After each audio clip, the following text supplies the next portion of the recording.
Today I'm going to talk about the labels we use in our relationships. Labels like boyfriend, husband, wife, or best friend.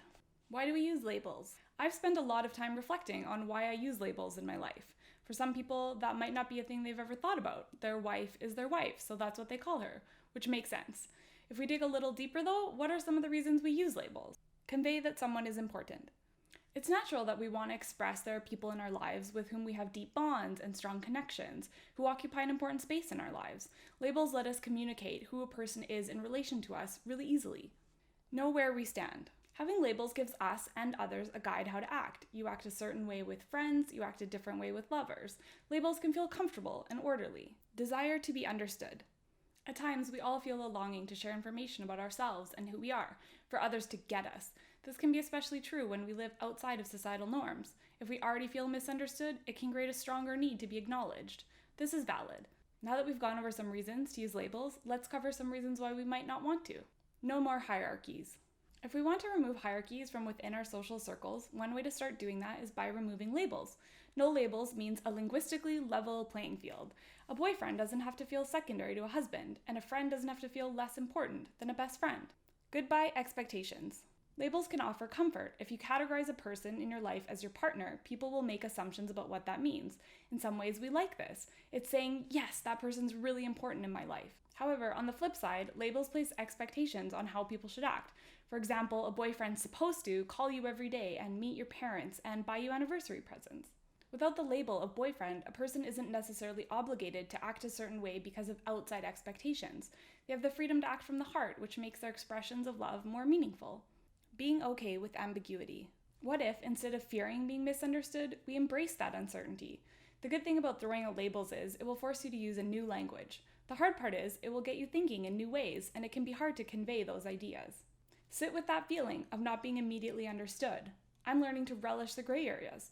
I like that the way I talk might raise more questions than answers. Less worry about other people's comfort. Labels do a lot of the explaining for us.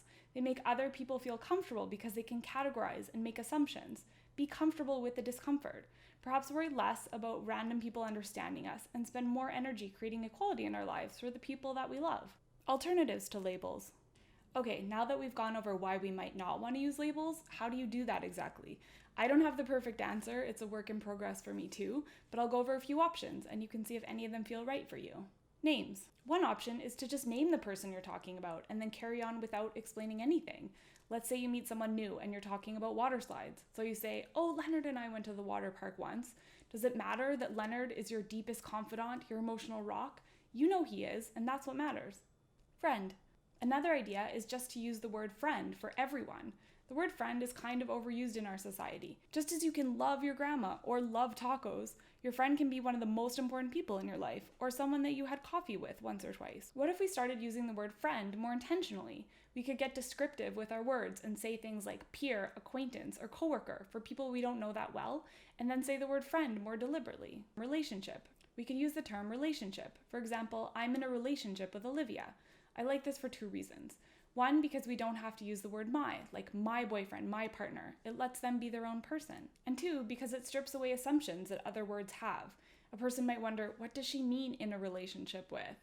Let them. Enjoy the vagueness, the gray area. I like to leave people a little unsure, and then I can explain further if I want or need to. A person I love. If we're talking to someone and they ask, oh, who is that? We could say, that's a person I love.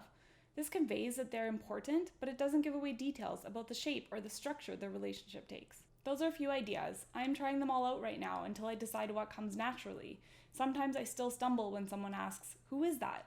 And sometimes I really like just saying, that's my babe. In the end, I think the struggle is worth it. We can use language to challenge norms. Love without labels, that is allowed to be undefined and fluid, gives us freedom. I hope this helped a little or at least gave you some food for thought. I'd love to hear how you handle labels in your life, either in the comments or in our Facebook group. And please subscribe to my channel to get future videos. Bye!